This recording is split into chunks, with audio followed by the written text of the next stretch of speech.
From fighting drug trafficking and disease to providing education and funding human rights organizations, these were all roles fulfilled by the United States Agency for International Development, or USAID, now shut by the Trump administration.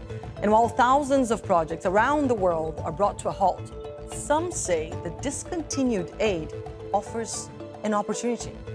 I'm Annalise Borges, and this is The Stream.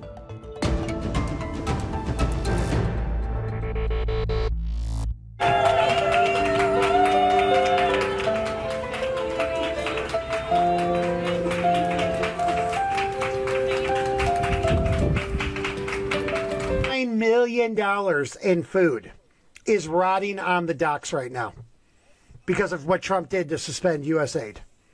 The Ugandan government has urged health workers affected by the pause of USAID funding to Uganda to continue performing their duties voluntarily. So this is my last bottle of air. And apparently, so there's no more. There's no stock in some places, in some clinics for ARVs. And there's no funding as well. But guys, I should say we will make mistakes. We won't be perfect, but when we make a mistake, we'll fix it very quickly. So, for example, with USAID, one of the things we accidentally canceled very briefly was Ebola, Ebola prevention. I think we all want Ebola prevention. So we restored the Ebola prevention immediately, and there was no interruption. The consequences of halting USAID have been felt from Myanmar to Ukraine, Sudan to Haiti. These are refugees in Kenya's Kakuma camp protesting food and water shortages following the decision by the Trump administration to put the USAID programs there on hold. And as a consequence, life-saving supplies have been stuck in warehouses. Clinics treating diseases such as HIV have been shut. Here's a breakdown of how U.S. foreign aid was distributed back in 2022. A congressional report then showed that 25% of all USAID funds went to humanitarian programs. These include food, medicine, and shelter for people affected by crises like those at the Kakuma refugee camp in Kenya.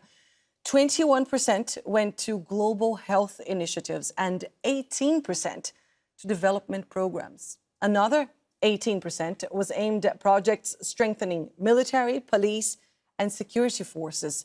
And the remaining 18% went to governance, social services, and educational programs. So, to better understand how cuts to these various sectors have impacted people around the world, we have joining us today Anna Babinets, the editor-in-chief of the Ukrainian investigative journalism outlet Slidstvo.info, Isra Alazrag, humanitarian worker with experience in development aid in Sudan, and Jake Johnston, the director of international research at the Center for Economic and Policy Research and the author of Aid State. Thank you all so much for joining us. Thank you for your time. Now, Jake, the Trump administration says it's slashing 90% of all USAID programs across the world. That's some 10,000 projects in more than 120 countries. And while in D.C., where these decisions are being made, these might seem as merely, I don't know, items on a spreadsheet. In places like Haiti, that you know so well, there are real lives at stake. Can you run us through some of the most serious consequences of this decision? Yeah, certainly. And I think you covered the bases sort of broadly in the introduction. This disruption of aid programs is going to hit across the board. In Haiti, it is the health sector is particularly reliant on USAID funding, and health services already greatly impacted by the many crises afflicting Haiti right now are going to be scaled back, and that's going to cause immediate pain to the population. There's over 1.5 million people displaced right now due to insecurity and violence, and many of the services that are being provided to those displaced are also funded by USAID. So that's going to cause, again, immediate pain. And I think it is also important to note that the fact that Haiti is as reliant as it is on this external assistance is also a problem that needs to be part of the discussion today. Absolutely, and it will be, because we are going to be focusing on the opportunities that this operation, this decision to stop operations actually represents. But a top USAID official for global health, sent memos warning of a looming catastrophe. He has since been placed on leave. The estimation is that there could be anywhere between 71,000 to 166,000 additional deaths from malaria and 1 million more untreated children with acute malnutrition every year. Here's another former official on what was just lost because of the decision to close USAID. I have here a list of some of the life-saving programs that were terminated. USAID's contracts supporting deadly outbreak prevention and response, including Ebola and bird flu in 50 countries, terminated. The entire President's Malaria Initiative, protecting 53 million people, mostly children, terminated. All tuberculosis programs terminated. All supplies of U.S.-manufactured emergency food packets for starving children on the brink of death, terminated. All development programming in Afghanistan, including maternal and child health services and girls' education, terminated. That, by the way, has been estimated to cause 1,200 maternal deaths by 2028 alone. Over 1,000 food kitchens in Sudan, a country with almost 25 million people experiencing acute food insecurity, terminated. This is going to cost lives and already is now. Isra, an aid worker in Ethiopia, said that it's just a matter of time before people die as a consequence of this move. You worked with development in Sudan, which is now facing one of the biggest humanitarian crises in the world. How much worse will things get without USAID there? Okay, please allow me to add a little bit of context. Sudan is a country at war at this time, and the situation is already dire without USAID support. Before the war started, the situation was pretty devastating, and the war exacerbated that situation even more.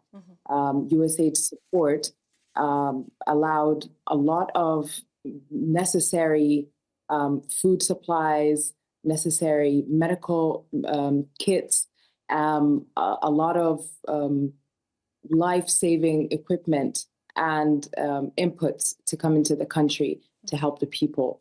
And as of today, the assistance to Sudan from US is over 55% of international assistance to the country, which is supporting over 7 million, I would say, approximately. These are approximate numbers as of today. 7 million people are being supported by the US government and the generosity of the American people.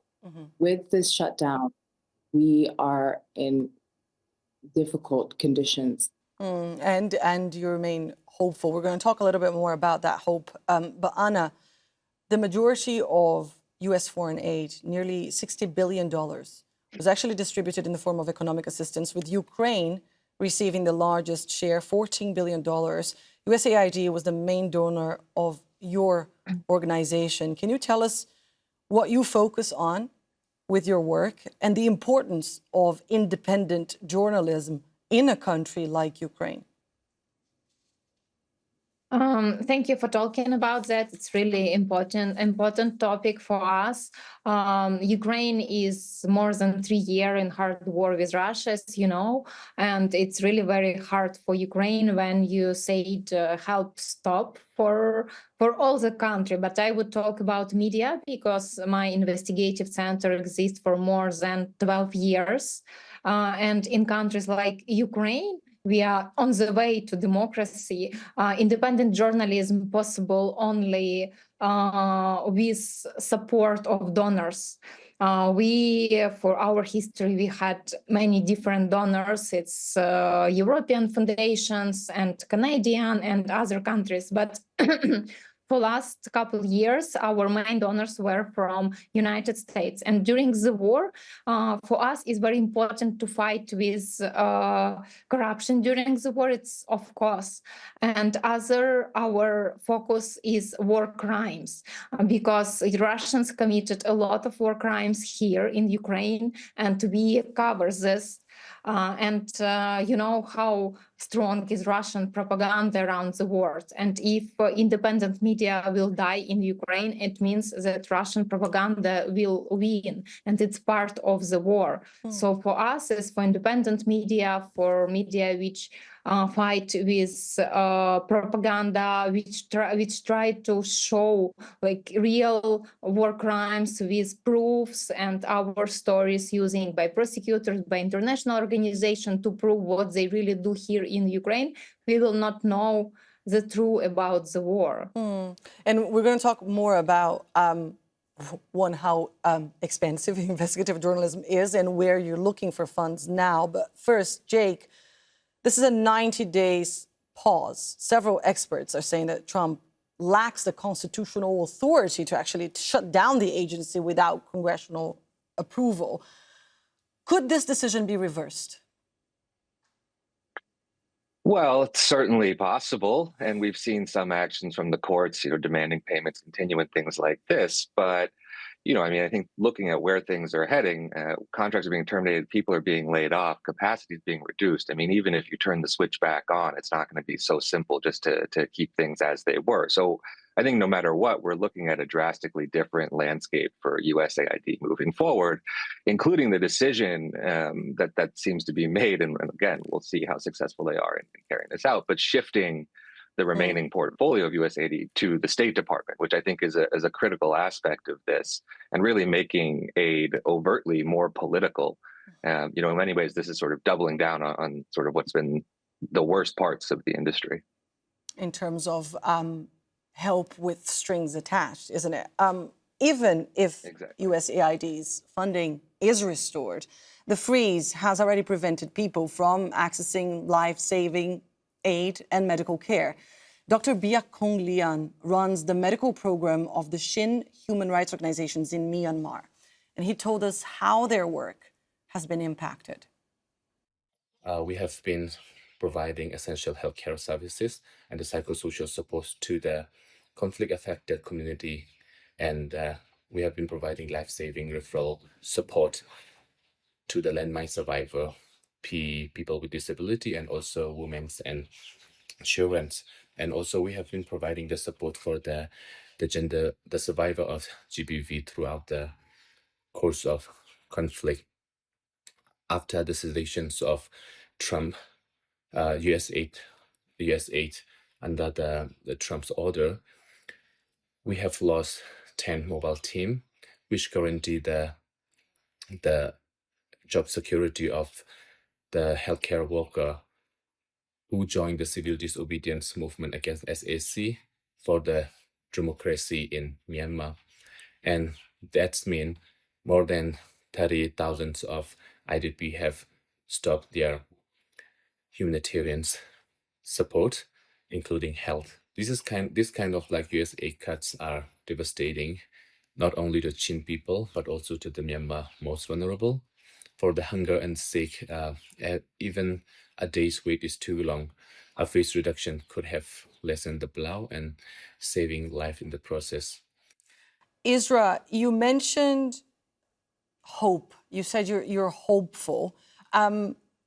Obviously, there's a discussion to be had, and I'm going to ask you guys about the need to reform this model of aid and how to try and really help these countries no longer depend on foreign aid.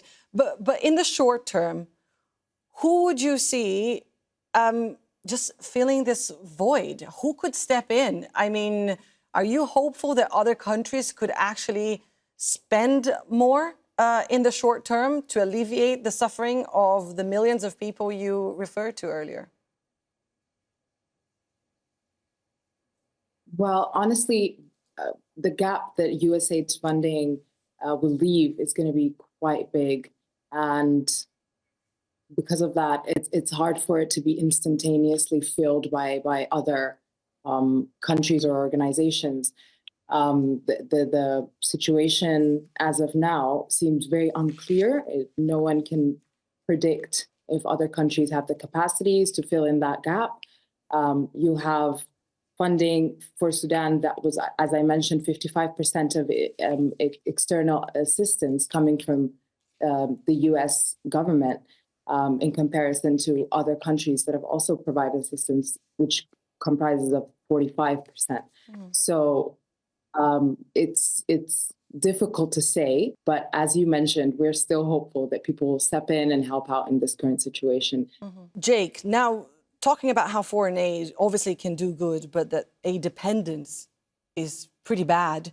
It's obvious that removing USAID will cause great harm, but many people have been talking about this opportunity. What would you like to see in terms of changes in the model that USAID currently represents? Yeah, well, I think this has been a discussion for a long, long time. USAID has had sort of reform effort after reform after reform effort, and they've largely gone nowhere.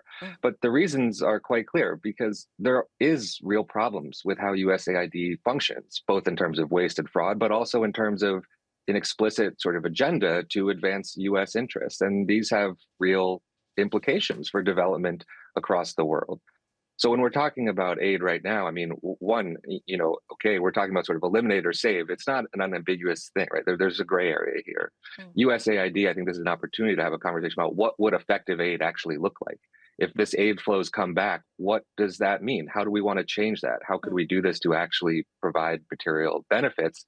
But also in the short run, right? How can countries or other actors take advantage of this? Because in many times, we've seen is that aid sort of undermines the local government and undermines local institutions. It's not working to build them up. We saw a sign in that introduction saying we need durable solutions for self-reliance, right?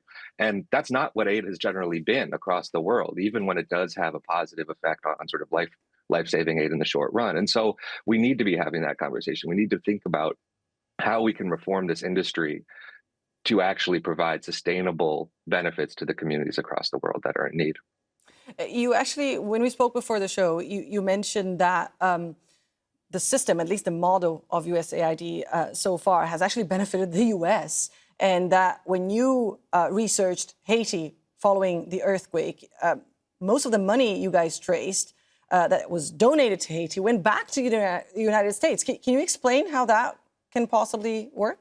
Yeah, well, look, I mean, we're talking a lot about sort of these humanitarian aspects of USAID, but when you look at the global picture with USAID, the biggest recipients in general are for-profit development contractors that are based a lot closer to my office in Washington than to any war-torn country or poor place where we're supposed to be, ostensibly helping, right? Now, that doesn't mean that none of that money gets spent there, but we have designed an aid system with USAID that first and foremost is about US interests. And so there's been a big reluctance and a big, huge barriers put in place by powerful interests here in the United States to keep that money coming to American corporations to buy US goods to send into these countries. So, for example, with food aid, right, we rarely see that produced in the local market or purchased on the local market. Instead, it's shipped in from abroad. And we see this repeated across the industry. And these have really negative implications over the longer term. And so it's not to deny the harm today to that cut or those problems, but to try and have a more nuanced conversation around the pitfalls of aid that we've seen for many, many years and the efforts to try and change this industry for the better. Isra, the president of Ghana, said that the halting of USAID sends a signal to Africa that the time has come for people there to be more self-reliant. Your take on whether and how that can be done, and at what immediate cost? Well, yes, like Jake has been saying, reliance on humanitarian aid is not sustainable. It's not a long-term solution. And we do have to focus on developing our own capacities and figuring out ways to help our own countries and ourselves. That is something that is in discussions for several years now across Africa and within Sudan and all vulnerable communities. But it's difficult to plan for such a thing when your country is at war. It's not something that you can flip a switch and you work on the development immediately. It's a gradual process and it takes time, and it is time to actually start thinking about it. It has been time for a while now. But when it comes to war, I think people need to first cease fire, stop the destruction of infrastructure, the harm to civilians, and then focus on working on development.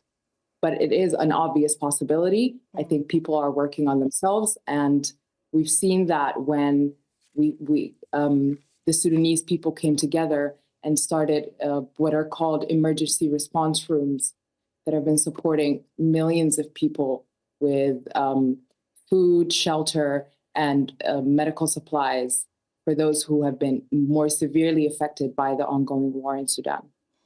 So those little acts of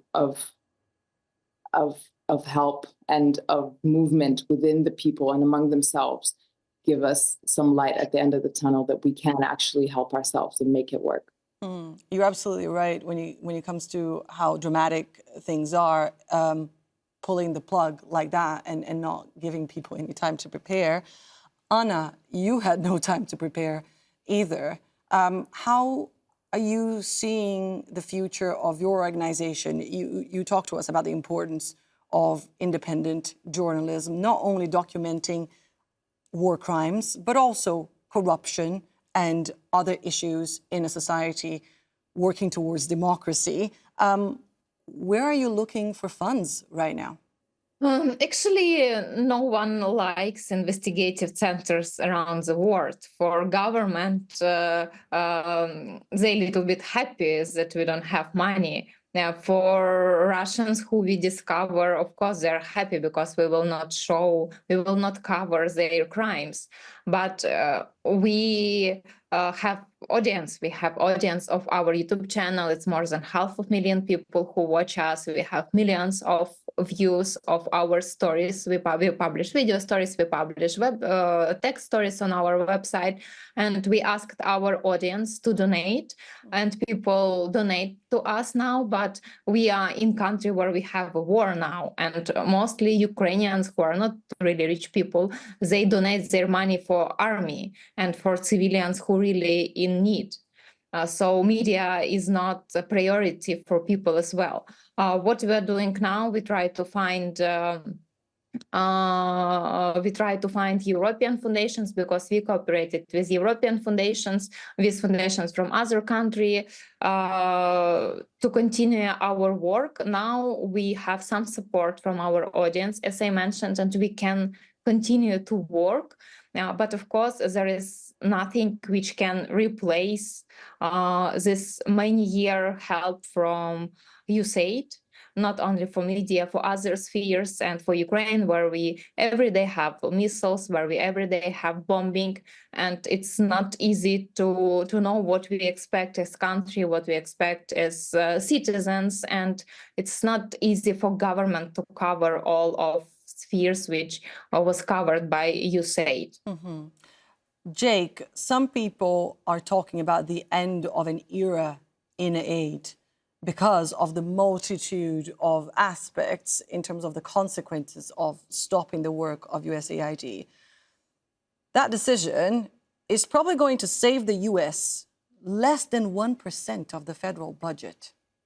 Would you say that it was worth it? No, I mean, look, everyone thinks foreign aid is a bigger share of the budget than it actually is.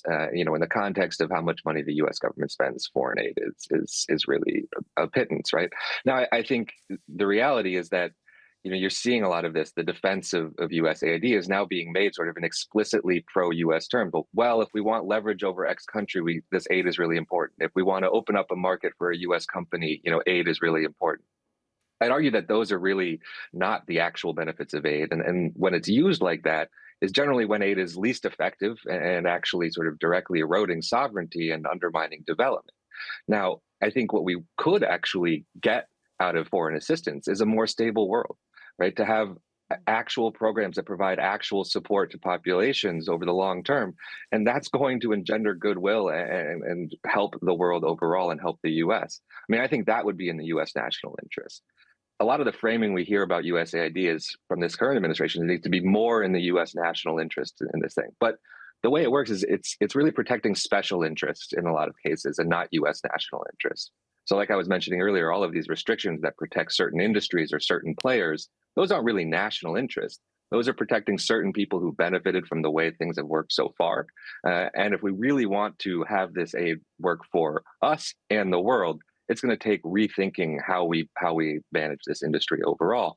But I do think that would be a worthy investment for the United States and any future administration to take. And a worthy investment for the world. Jake, Anna, and Isra, thank you all so much for your time. Thank you for joining us here on the stream today. And thank you all for tuning in. Stay in touch with us online. Use the hashtag or the handle AJStream and send us your questions and suggestions. Take care, and I'll see you soon.